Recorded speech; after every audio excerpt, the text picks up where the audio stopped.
Charlie Belfontaine, and you're listening to the HomeBuyers Hour on WCPT AM 820, where the facts matter. Patrick is making funny faces at me, so if I start giggling, we're going to put all the blame and everything on him. Patrick, if you don't mind, since I threw you under the bus already, can you tell us a little bit about your company and give us how do people contact you?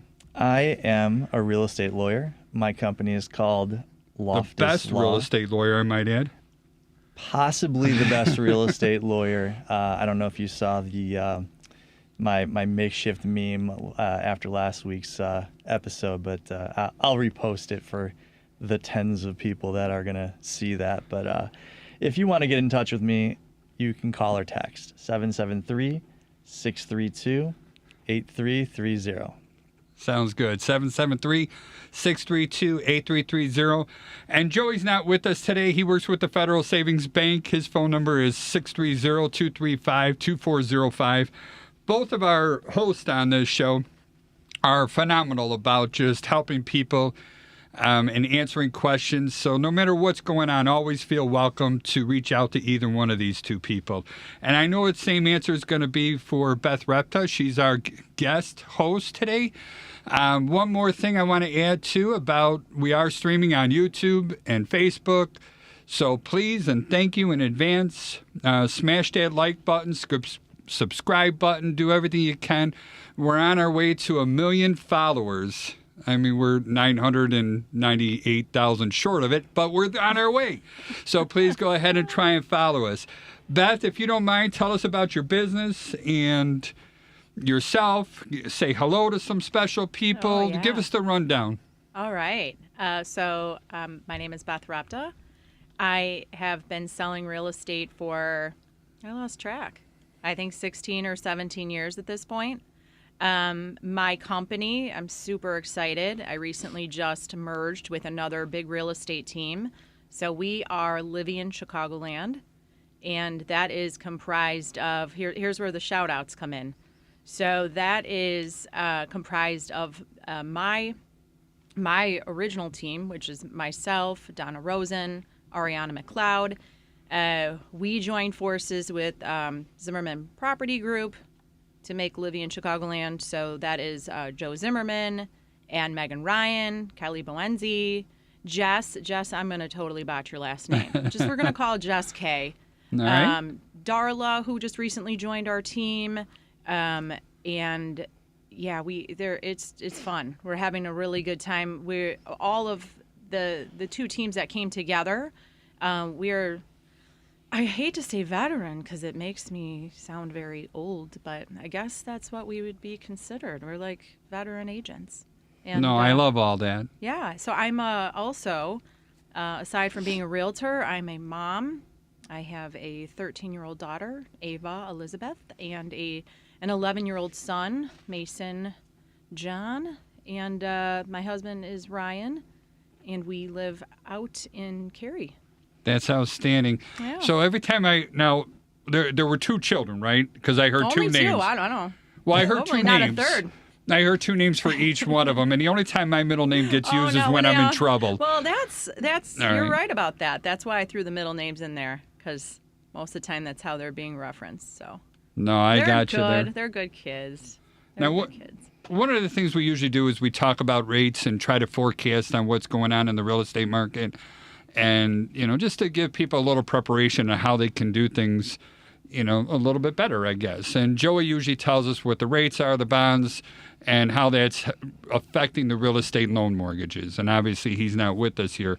But a lot of crazy stuff has been happening over the last week or two. Mm-hmm. You want to expound on that a little bit? Well, I mean, it's all over. It's all over the place.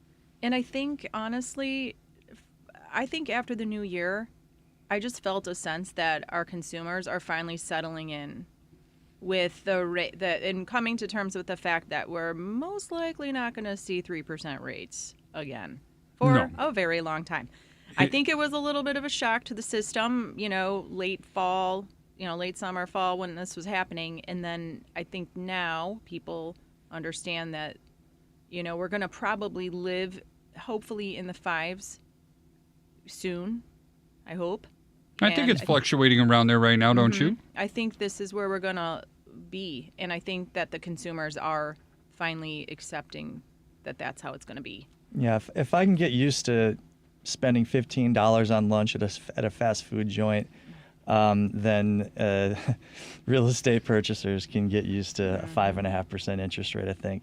You know, I started in the fire service in 1980, and I started in Northbrook in 1988. And so back in 1988, we would all pitch in money to go grocery shopping and buy meals for the day. We would buy lunch and dinner, you know, for the day. And we would have 6 people that would pitch in money. And when I started, it was $3 each person would pitch in.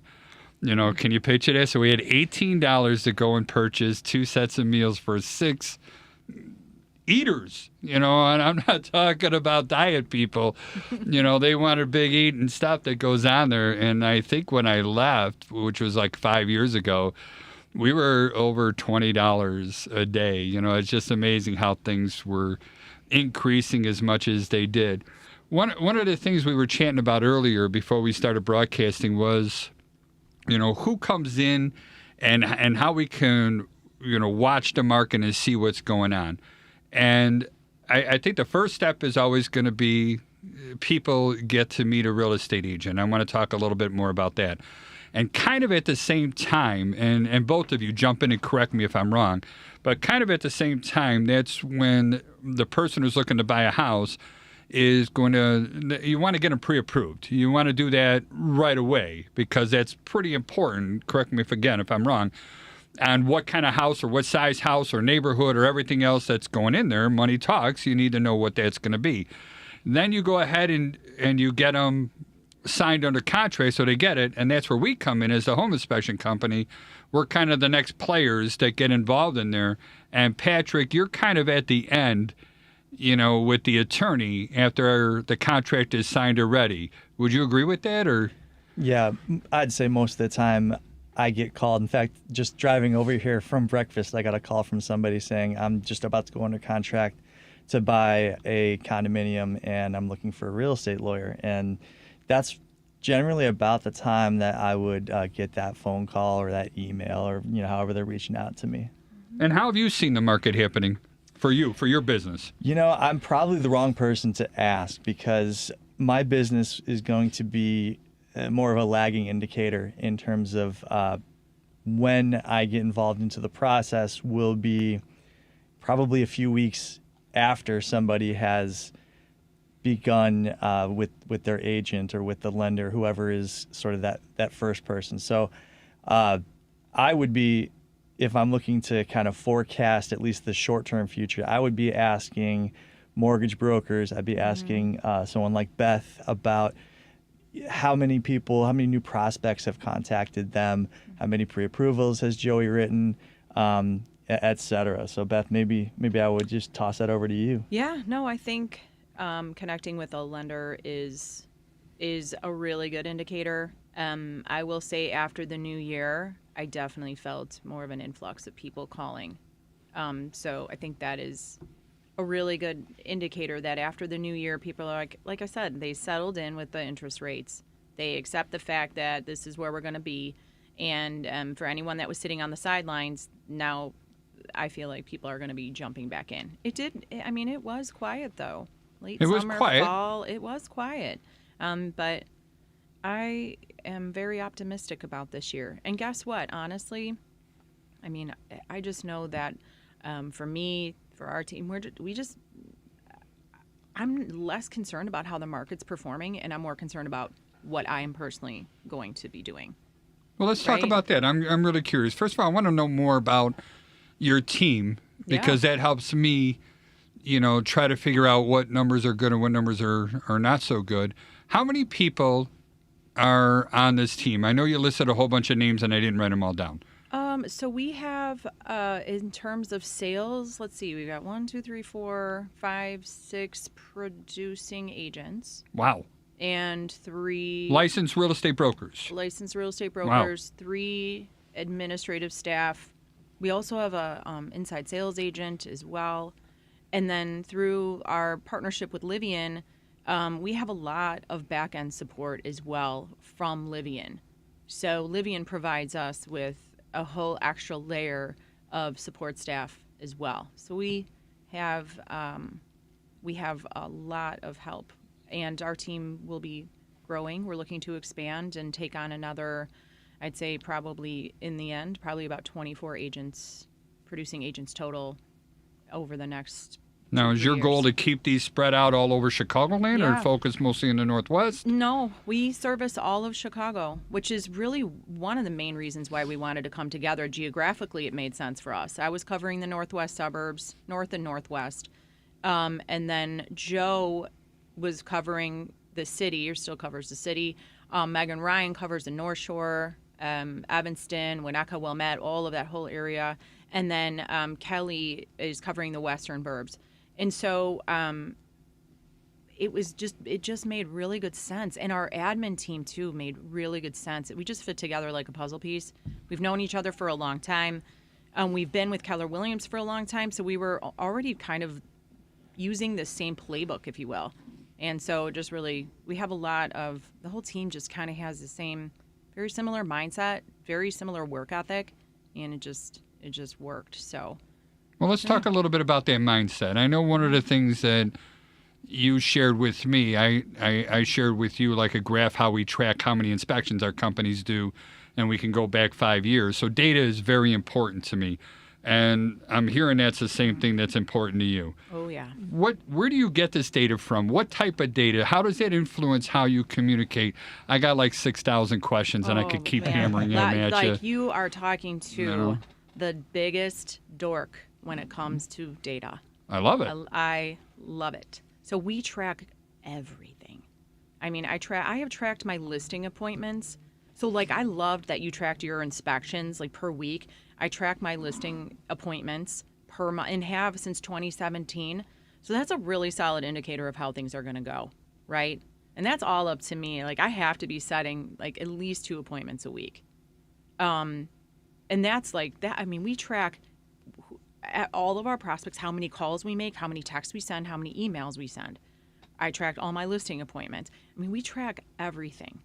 And then on top of it, add another layer on. That's just our activities, right? That's Right. our prospecting activities.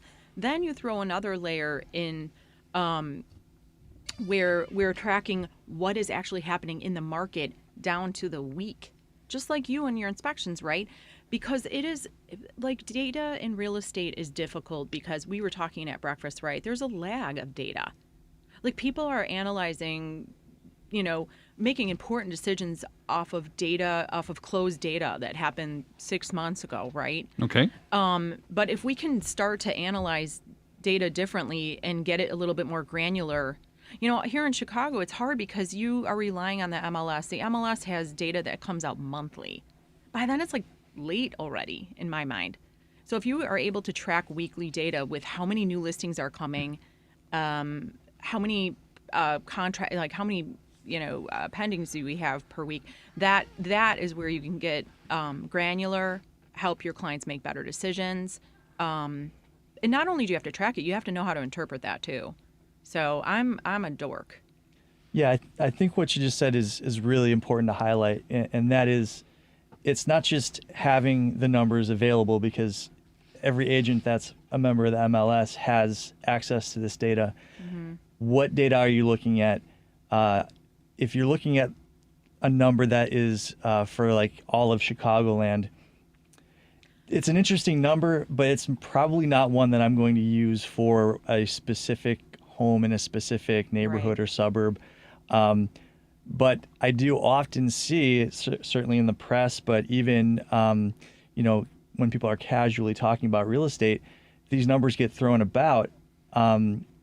With that, I don't think the level of scrutiny or the level of understanding of what that number means and what does it mean to me as a homeowner of this home. And how do I take action on it? Or how do I use it to my benefit? I'm sorry to interrupt. No, you are like screaming my language right now, honestly. If you even dissect my little hometown of Cary, right? Even in that town, it's a small town. Even the price points perform differently. It's that grand. It's that you drill down that much. The 200, 300 price point totally is different than the 500, 600,000. They just perform differently. But you really need to understand that and look at it. So you could talk generally about what's happening in the nation or what's happening in Chicago. Yeah. But you're right, it's irrelevant. It's really hyper local. I can equate that to, like, people always ask me, well, should I do a radon test? And I think it's a blanket. I'd love to get your two opinions on that. I mean, if somebody tells you, a client that's buying a house, and they want to know if I should get a radon test done, what do you guys tell them, just out of curiosity, and see if I can argue with you? Yes. You just say yes, blanket. Get a radon test. Okay. See, Charlie, I already know what your answer is going to be, so yeah. So I'll tell you. I'll try to tell you what my answer would have been before I know what your answer is going to be, because otherwise I'll just parrot your answer. If they get one, great. It's something that perhaps is actionable, or if it reveals that the radon is at acceptable levels, then fine. I would say if someone came to me and they said, my family has a history of lung cancer, or I have, a relative with COPD who's going to be spending a lot of time at the home, or one of my spouse. High risk factor, absolutely. I would say, I would err on the side, and I'm a lawyer. I'm generally going to give the most conservative advice when it comes to that. It's the only thing you can really call me conservative about. I'll generally give the more conservative advice, just because there's less "I told you so"s afterward. Yeah. But that said, it's okay either to not take the most conservative approach and not get a radon test, or get one. So, as always, my answer is it depends. I love it. For us, we do have the ability to look up by zip code. So you're talking about going back to the data. We could know that what was the absolute highest reading that was ever found in that zip code. We know how many tests were done in that zip code. And we can also figure out what the average rating is, all right? So don't get me wrong. I am an advocate for testing for radon. What I'm not an advocate for is paying us to test for radon. Everything in my business always comes down to risk and rewards. And I think that's where you're going as well, on how you help your clients in using that data, using that knowledge, and we can help them with the risk and the rewards that they're going to get. For example, I'm trying to look up the website real quick right now so I can go ahead and look up yours. Did you need my answer to be longer, just so that you have a little bit more time on the old Google machine? Not at all. What I do want to get is Beth, what is the zip code that you live in? 60013. 60013. This is fascinating. I did not know that there was data like this. Yeah. New data. Here's your zip code for when it comes to radon, all right? Over 100 homes were tested for radon in that zip code. 48% of them came in above the action level. The action level is 4.0 picocuries per liter. That's what the EPA recommends, that we're going to go ahead and put in a mitigation system. A mitigation system, I've seen them as cheap as $1,000 and as much as $2,000, all right? The highest reading ever found in that zip code was 23 picocuries, and the average of all the tests done together are going to be 5.1 picocuries, so a little bit over that 4.0. So what that means to me is we charge $250 to do a radon test. You can buy a charcoal canister at any Home Depot, Lowe's, Menards, whatever, and those things, including the lab fees, are going to be under $30. So you're an advocate for, because I get asked. I get asked all the time too. too. Home Depot and get a. It depends what the risk and the rewards are, all right? So in this situation, your choices are simple. You could pay us $250, and you're going to have a 48% chance that you have the ability to negotiate for up to $2,000. Or you could wait until you take ownership of the house, because you can't do a test in somebody else's house without a license. You can spend $30, and then you have a 48% chance that you're going to be spending $1,000 to $2,000 installing a radon mitigation system. So everything comes down to risk and rewards is how I look at it. And the reason why I threw that out there is because I want to hear more about how you use the data that you find as accurate as you can to help. And you're more of a listing agent than taking buyers out, right? How do you use that to help your clients as far as repairs that are needed, knowing what's going on, listing prices? I know there's a big gambit of things that people have to do. But before you answer that question, I want to go around the horn. If you don't mind, we're going to start with Patrick. I know I'm such a teaser. So, Patrick, how do people get hold of you, please? So let me get this straight. You're going to ask like a 70-second question and then go, and just before, is this us a teaser? Uh-huh. Oh. It's what I do. You know, I actually measure all my recipes in picocuries per liter. Big fan. Madame Curie, that got named after her for radium. Yeah. And that's the real danger of radon, is the radium, not the radon. Big fan of that, I'm a unit nerd. of measure. I'm a nerd too, so yeah. Yeah. I'm Yeah. learning that. I just go, is it 4 or more? Okay. 773-632-8330. Call or text. And that's Loftus Law or loftus-law.com? Loftus.law. Loftus.law.com. Yeah. Thank you. And Beth, how do people get hold of you, and what's your website? And give us some details. You want to know something funny? I've never advertised this before, but this is the truth. Okay. My phone number is 847-668-BETH. I didn't see that. 2384. That spells out Beth, huh? Yeah. A decision that I made in the year 2000, well before I was a realtor, and I've never advertised that is my phone number, but it is. I'm going to throw out a plug for an old home inspector that I knew in the south suburbs. I don't know if he's still working anymore, but his name was Lee Hill. And he captured the phone number as 312-708. Everything else, when you call Lee Hill, you get Lee Hill. You know, and I actually like that, you know. But my phone number doesn't meet that at all. So the name of our company is Chicagoland Home Inspectors. Our phone number is 312-544-9180. Always want to push a plug for our home inspection training program. Anybody who's interested in that, it's Home Inspection University of Illinois. And that website is HIUIL.com. And again, the phone number is 312-544-9180. You're going to get a prompt on there, and number 2 is going to say if you want to talk to an actual human being, you just press 2, and believe it or not, that'll bring you straight to me. So, Beth, before I went ahead and cut everything off, I was asking you about how do you use that data to benefit your client, and what data are you going after? Okay, so before, I get a call and somebody will say, hey, I want you to come out and take a look at the house. We're thinking about listing.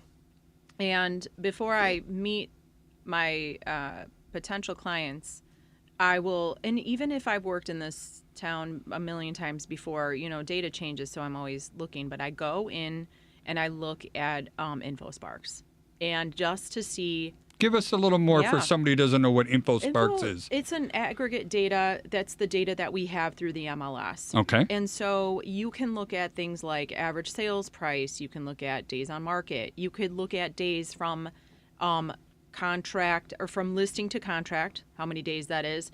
You could look at contract to close. What's the average? You can look at how many showings per listing. There's a lot of good information. The only and it is helpful, and those are your key economic indicators. How often do they update that? Every month, which every month. Okay. I have a problem with that. Okay, explain. If MRED is listening, I'm sure they are. Why wouldn't they be? I hope so, because we need real-time data. We need real-time data. Okay. I don't want to wait for a month for things to come out. Things change drastically in a month. Things change drastically in a week. Yeah, and it's the year 2023. Right? You're talking, hey, that's my favorite line when it comes to, can you fax that to me? That's my favorite answer. I was on vacation and a robot delivered my food to my table. We can have real-time data in real estate for Chicago. We are the 3rd largest major metro. Come on. Right? All right, that's my soapbox. I'm off of it. Stay on it. And that raw data, it's available, right? I mean, it's... Yeah. If you tracked it yourself, it's difficult. It is difficult. It's difficult to do that when I'm, in the middle of negotiating contracts. Yeah, I mean, I could do that.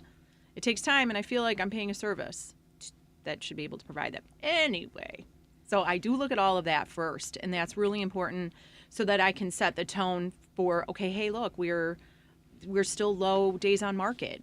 Somebody's going to want to know from me, hey, how long is this whole process going to take? And so I can walk in and accurately say, based on the data that I have, I know that from beginning to end, it's probably going to take 60 days, 90 days. And I think that, the average list price to sales price ratio is going to be, hey, look, people are still getting 100% of ask. Or now we've dropped and you can expect that we're going to negotiate like 2% off the list price. So having that top line data is really helpful. Okay. And then I drill down into the comps. So now I'm looking at, I have a 5-5-5 system that I use. I like 5 closed comps, 5 under contract, and 5 active, which has been hard to find, but that's what I try to do. Is the inventory low now? Is that what you're saying? Yeah. I mean, it's Okay. still low. And we were talking about this at breakfast. It's, people want to make those blanket statements about the real estate market, but, I've heard everything from I'm just going to wait till the market drops. Well, guess what? I mean, I'm looking here. I just had this market stats pulled up. I think, and again, I don't want to generalize because I don't like when people talk about Chicagoland, but just to give you an idea of where we're at. Let's see here. We're in all of Chicagoland. So this is like the six collar counties. We are at on a rolling 3 months. For single family homes attached and detached, we are at a 1.9 month supply of inventory. All right. And so that's just under 2 months, obviously, right? Yes. Okay. Yes. That's very low. It's low. I mean, For this time of year. Because that does change too, don't we? I mean, we have steady Sure. graphs that happen. We're still, I think, in the slow season, right? I mean, Patrick, We're teetering on the busy season, Yeah. but yeah. And I've noticed pickup already in our business. Yeah, me too. Me too. So, I mean, your month supply of inventory for a balanced market is good around 5-6 months. So we are still low, and I think we're going to stay here for a while. I mean, I didn't realize that 5 or 6 months is the norm to sell a house. Mm-hmm. And you should have seen what it was in 2007 or 8. What was that, like a year? Oh my gosh! In some markets, you know what? What's really fascinating was Barrington Hills was like 3-year supply of inventory in 08. It was Those are big numbers, though. Yeah, When you and- get out in Barrington And Hills. And those numbers didn't even reflect the shadow inventory of houses that were in default, going through foreclosure, et cetera. There were so many houses going into foreclosure that the banks simply didn't have the capacity to run them all through their system. Explain shadow inventory, please. I know you're kind of doing it now, but give me a better idea on it, please. Beth, you probably have a better idea than I would. It was that back inventory that was sitting on the books at the bank that just wasn't reflected in any numbers. It was there, but it wasn't actively on the market. I heard rumors that they were holding properties back. Is that what you're talking about? Yeah.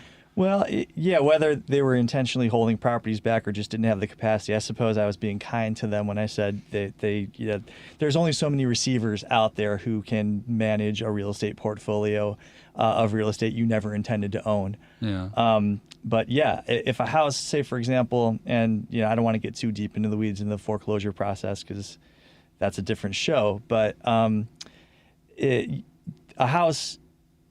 They don't necessarily, the bank that is go through the foreclosure process at lightning speed as fast as they can.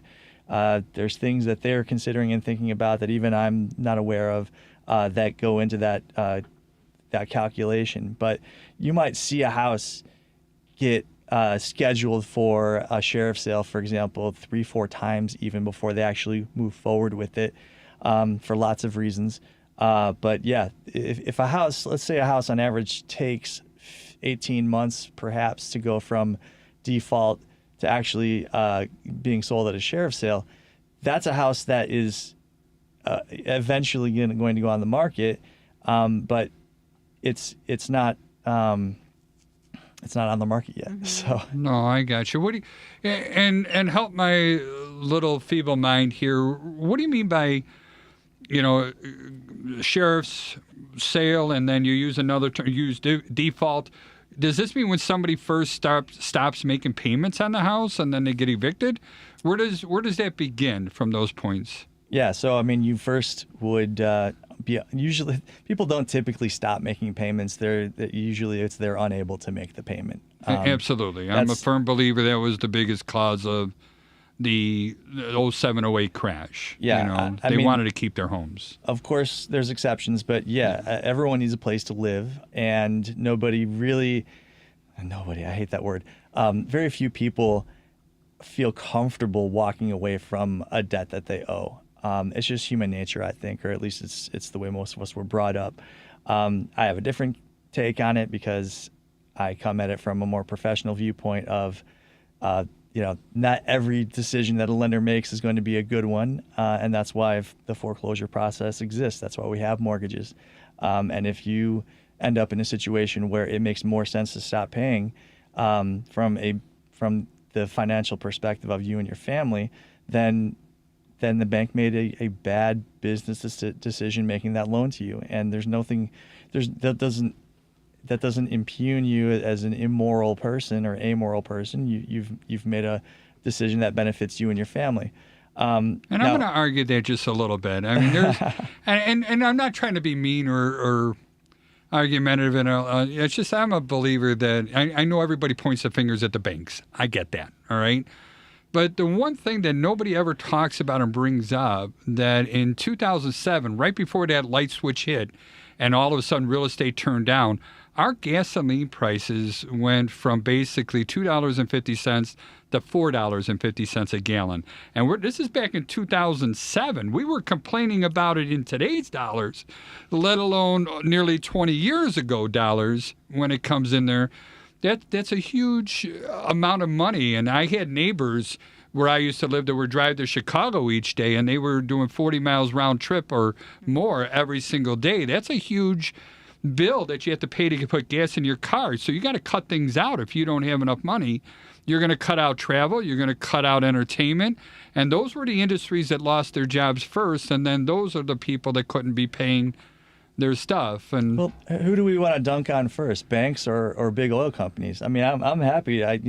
Just feed me the ball. I'll dunk on them all day long. I hear you. They're the folks that are in the better position to absorb a loss like that. Your individual family is really not in nearly the kind of position to absorb a big devastating loss. So I'm more than happy to advise someone that they need to prioritize their family, not this obligation they owe to a bank that doesn't particularly care how successful they and their family are. But there are a lot of hurdles that a bank needs to jump over between the moment that you are unable to make your payment and the moment that the home is sold at a sheriff's sale, and eventually, if you don't voluntarily vacate, there would be an eviction action taken. And it's meant to protect families. You don't want people being thrown out on the street.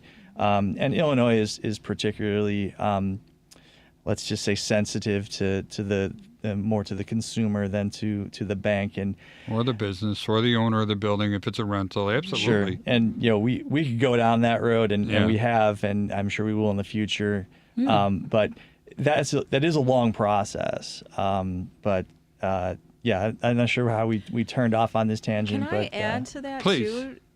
You're talking about a time, too, when all that's going on, and I'm looking at this, going back to data, 16.7 months supply of inventory. So well, explain what that means. So, even if you tried to list this house, your equity's gone. The supply is so high. There's no... You, as a buyer, is this just sunk prices because there's so much inventory? So that was the dead opposite of where we're at now. 16.7 months supply, the graph I'm looking at anyway, for all of Chicagoland, that was in June of 2009, and where we're at today in December. And that was recovery mode. Yeah, and then we're at 1.9 months supply now. Wow. So it's funny when people are like, yeah, I'm gonna wait till the market tanks. I'm like, okay. We're nowhere near that. Yeah. But to bring up your point about foreclosures too, even if you tried to list your house in that marketplace, and there's no equity. There's no. It was man. Well, you started back then too, didn't you? I did a little bit of research on on you before we bring anyone on the show. I want to make sure that they're passionate and devoted to this profession. And you started like one of the absolute worst times in the world to get into real estate. It was, gosh, we have like 3 more hours to talk about like how it's just crazy. I mean, you're talking about, I left my Walgreens corporate job in March of 2007. And everything seems great, right? I mean, everything seemed great. I caught the very tail end of that extreme market. And then, September of 2007 hits, and like it's just... It was a light switch. Lights out. And I was living in the city, and I feel like I think I told you, I was like curled up in a ball, like crying like a little baby for a couple months, just trying to figure out what my next move was. Because I just walked away from my corporate job, but I had to make this work. And so I just did whatever it took. I mean, I would take renters, I would do everything, anything. And then I started taking folks that did not want to live in the city anymore. I started taking them out and repping them in the suburbs. And so that's kind of how I carved my path. Even though I was living in the city, I knew the suburbs well enough. And a lot of city agents didn't want to leave the city. They didn't want to show the suburbs, and so that's how I made it out alive. I even see new agents today starting out that route. They go after the rental markets, and smart. I think so too. You're building relationships, and that's what this business is really about. A lot of people don't realize, one of my favorite questions is asking a real estate agent is, well, what do you sell? And if they tell me, well, I sell houses, of course, you big dummy, the answer is wrong. You sell yourself. And you have to build those relationships, and you have to get them to like you, to know you, and most of all, trust you to be that person. And if you can get somebody on the rental market and they're going to keep moving up, then they're going to keep pushing it to be buyers and sellers sometime in the future. And that's how we build our reputation, which should be the 3 most important words in real estate: reputation, reputation, reputation. Yeah. And Patrick, I'm sorry, I'm on my soapbox about that word. I apologize. But I want to hear more about the data stuff. So I am going to turn this back a little bit. You made a comment before about, making the market something that it is not. Can you go into more detail about that, what you mean? Well, like we were talking about before, people make very generalized statements about what's happening in real estate, and it's so hyper-local. I mean, we talked before about, like, even in one town, one very small town, the performance of sales in a couple of different price brackets can be vastly different. So you do need to understand how to interpret that data and how it applies to your own particular situation. But I think... lately, I've heard a lot of people just sitting on the sidelines, waiting till the spring, or just waiting in general. And the one thing that I think about that the waiting is this. This is what I've told so many people lately on my listing appointments. I'm like, the best time to sell your house is the time that there's no competition. And so you have to know that there's I know, I get it. You have a beautiful yard and you want to show off your landscaping and you want the flowers to bloom. Cool. Yeah. But the best time and the time that you're going to make the most money is when no one else is on the market and you control it. And that's where we're at right now, where I see in Cary, and I keep going back to Cary. Well, that's your hometown. That's You're my mostly home. familiar with it. I'm so intimately familiar with this data. I actually put a Facebook post out there a couple days ago, and I said, attention, Cary friends, there are no houses for sale between $450 and $650. So just give me a buzz. And that's the truth. 4 properties were pending. I don't know. I haven't looked today. But that was a couple days ago. $200,000 price swing, and you have nothing to buy in the whole town. And I know, like in Riverside, I think there's 15. Let's give a shout out to Riverside. That's where my partners Kelly and Joe live. Nice. So yeah. I didn't know that. I just threw it out there. Don't ask me why. I knew Riverside only has 15 listings from top to bottom.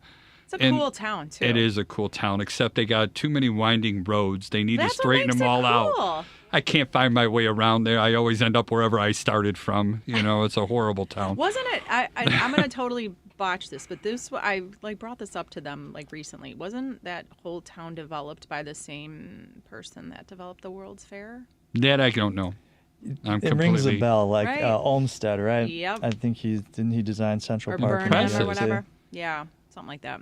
Yeah. They'll correct me. I'll hear about this later. I'm gonna look it up and Yeah. I will correct any errors Thank you. on Instagram later. Anybody could throw comments up there at any time. It's Yeah, always a yes. good thing. If anyone knows, if you're listening and either you Google it or you actually know, throw it up Because there there is for us. some really cool history there, but to your point, I mean, like, you're spot on. I mean, there's just such limited competition, and it's definitely like suburb to suburb, and even could be as granular as like I'm saying, even the price points could be performing differently. So it's just important that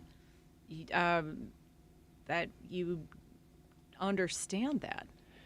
Well, and correct me if I'm wrong, but every person that you meet with on a listing appointment, they're going to come at it from whatever perspective they have at that moment, and they will have done some of their own, done their own research, so to speak. They'll have looked at Zillow, they'll have Googled this, that, or the other thing, and it's incumbent upon you, I would imagine, to educate them, and by having concrete, instead of just saying, well, I believe, you show them. You say, this is what the market is right now, and so I'm going to give you some different advice, and what I think is better advice than what you may have Googled or what your neighbor might have said.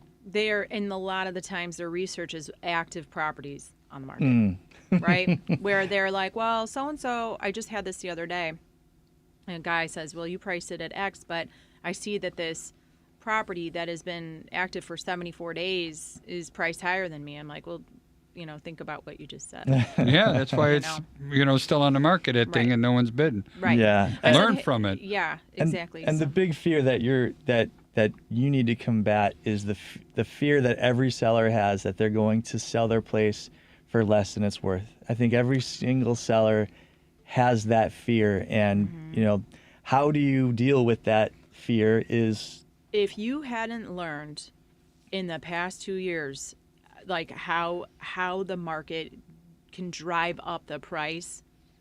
I mean, like it was crazy so the evident. last 2 years. I have spreadsheets on spreadsheets. You guys, they're in April of 2021. I listed 5 homes in a week, and I had 46 offers. In over 5 houses. 5 houses, 46 offers. I had to call in my team on the weekend. Offers were flying all over the place. They're ended up in spam. I'm like, oh my gosh, this is nuts. madness. And if that right then didn't teach me that the market can demand, like, you can actually, yes, there's bidding wars and they can come up over list price, and it happened. Yeah. It happened every single time for 2.5 years straight, almost, that we were in a multiple offer situation. I could sell a house with a buzzing tower in the back. That was the view. And I was like, oh, I don't know, this might take longer than 3 days. And then I was like, oh, no, it didn't. And here's 7 offers coming at me. I mean, so to your point, when you're talking about, I don't want to underprice my house, or I'm going to sell it for less than it's worth. No, you're not. It's whatever the market bears. No, And I love it. learned that so deeply over the past 2.5 years. So I'm gonna interrupt just a little bit. I haven't been watching the comments, and we do have a few. I like to read them. The first one is actually kind of funny. Ever since at Christmas when he wore the hat, I can never see Patrick, only Santa. I don't think we have a good response to that, so we're just gonna let it be there that it was said. I do have somebody asking and saying that he's a new home inspector in Florida. Yeah, don't look for me in your chimney. I won't be there, but I appreciate the comment. And he wants to get some advice on how to market my business. My phone number is 630-327-2700. That's my personal cell phone number. Send me a text. Just give me a few more minutes till the show's over. And we'll sit down, we'll talk, and I'll share with you what Chicagoland Home Inspectors does. Do a radio show. Joey's listening, and our thoughts and prayers are with you and your daughter, Joey.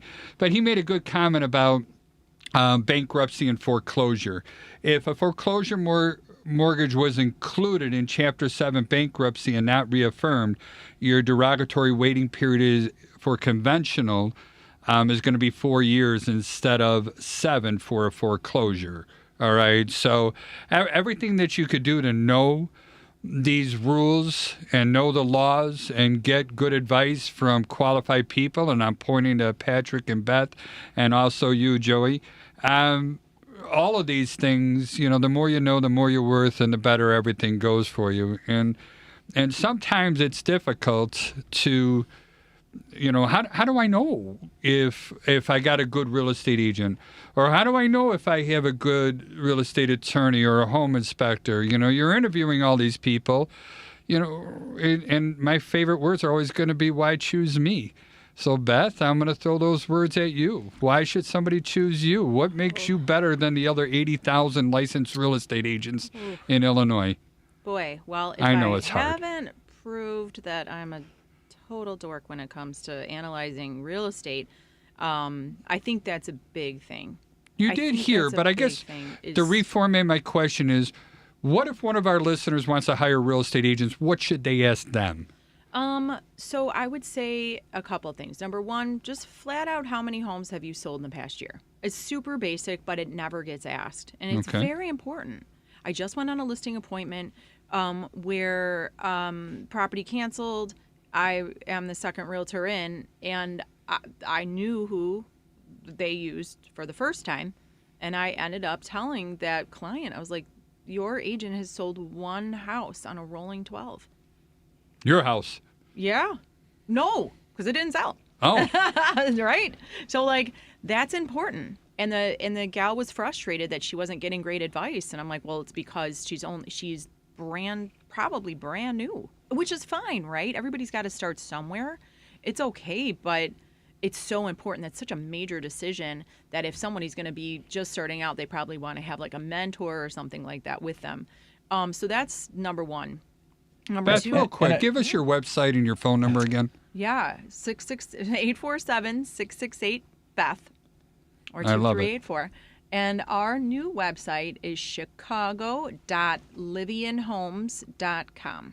Chicago.livianhomes, Livian homes.com. You got it. And Patrick, how do they get hold of you if anyone has any questions? You can call or text 773-632-8330.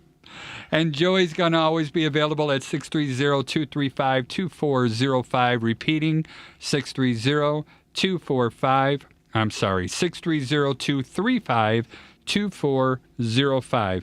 And our company is Chicagoland Home Inspectors. Our phone number is 312-544-9180. Our website is The Home Inspectors. That's plural, ORS, and it's a .com. And Patrick, I kind of interrupted you a little bit. Do you remember what you were going to say? Yeah. Before you move on to number two, I just wanted to point out, in case this detail gets lost, and that is not only asking about your the prospective real estate broker's experience, but the experience that they have recently in this market. I don't want to know that you've sold X amount of real estate over 20 years. Yeah, everybody's sold. Or the last 2 years. Everybody was busy then. What is your experience in this market, in these conditions? I would say especially so in the topsy-turvy. But I don't want to say that because I think, I don't use this word often and mean it. It's always the case that what's happening now is going to be most relevant as opposed to what happened back then. Yeah, you're spot on. You want to know that someone can navigate through what's happening right now. Now, you talked about using MRED, MLS, but something that we didn't really touch on, and I think this goes to both of you two, and I'd love to hear your discussion on this one. You mentioned something about showing time and using that as a tool. Secret weapon. Secret weapon. All Secret right, weapon. nuggets. People don't know. This is like my little trick. But you can go on to showing time and you can see how many showing it's hard, but if you drill down enough, you can 9 times out of 10 figure out how many showings a listing may have going on, which could influence many things. Number one, if you're repping a buyer, how strong that offer should look. Number two, as a seller, what the demand may be in your price point. So I think that data is very telling, and I don't think there's many people that know that it exists, and it's cool. It's very cool. That is interesting. I've heard rumors that some, let's say, of the sneakier brokers might try to manipulate that data. Have you ever heard anything like that? I honestly never heard it. Like, until you brought it up, I'd never heard of it, and I don't know. I just. All right. I don't want to perpetuate. I don't want to give anyone any ideas. Oh yeah. But I've heard rumors, Wow. No, but blocking things down, stuff, we could say it, and stuff like, you got to be cautious. Nothing is ever 100%. That's the bottom line. True. And we always want to learn as much as we can. We want to trust as much as we can, but we need to verify, and that's vitally important. I think where this stuff comes in here. So we are getting towards the end of our time here, and I'd like to go around the horn just one more time. And Beth, I'm not gonna start with you, Beth. I'm gonna start with Patrick because he has a better handle on the question I'm gonna ask. Words of wisdom, all right, to a potential buyer about choosing an attorney. What would be one of the top questions that somebody should ask? I've said it before, and I will repeat myself. Mm-hmm. I want to know that lawyer is handling primarily real estate transactions. The more areas that you're dabbling in, we all have limited amounts of time. We all have limited energy. We only have one size brain. Yeah, you only have so much. Our capacities are at some point limited. So, for example, me, I'd say that 95%, if not more, of my practice is residential real estate. It's really all I want to do. That's nice. I've thought about adding other practice areas, and I just decided I don't want to do that. And so instead, I come meet with you every Wednesday morning, and we talk real estate. So you know what? But you're passionate about it, and all that shows. How do people get hold of you, Patrick? Call or text 773-632. and Beth thinks I'm just pointing at the air. At first, I didn't know what you were doing. It's right there is where my phone number is. It's the same on the yours. screen. It's for the on this too. videotape portion. So 773-632-8330. There it Call or is. text. And Beth, I'm going to throw the same question at you. If you could give words of wisdom, to whether it's a real estate agent or a vendor, such as a home inspector, attorney, mortgage broker, what one golden nugget can you share? Ooh. Other than the showing time, which, by the way, was a good golden nugget. Ooh, that was good. I wasted that one. Let's see. We can edit that out so you can keep the golden nugget. All right. Now, experience matters. It does. Just find someone that you know, like, and trust, and that you really can count on them and their expertise and experience. Sounds good. And with home inspectors, the best advice I could give you is to check reviews, all right, and see what past customers say, because quite frankly, in real estate, the bar to entry is very low. So we're running out of time. If you want to get hold of Beth, her phone number is 847-668-2384. If you want to get hold of myself, it's area code 312-544-9180. Special thank you to Devin Tingle, our producer, and Bernie. I know you're listening. Love you. And this is Charlie, and I'm out.